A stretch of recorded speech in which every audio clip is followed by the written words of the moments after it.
guys, yung mga finished product natin guys. Yan, marami-rami na rin yun guys. Tapos nakagawa din tayo ng lure guys. Yan, dami-dami na yun guys.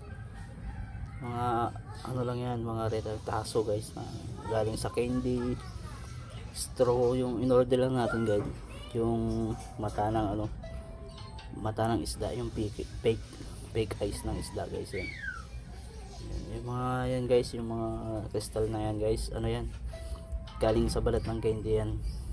Tapos mga ano, plastic. Tapos ito yung gawa nating lure guys.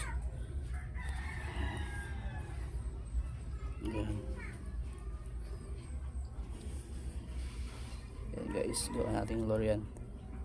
Gawa naman sa ano yan, cold toothbrush.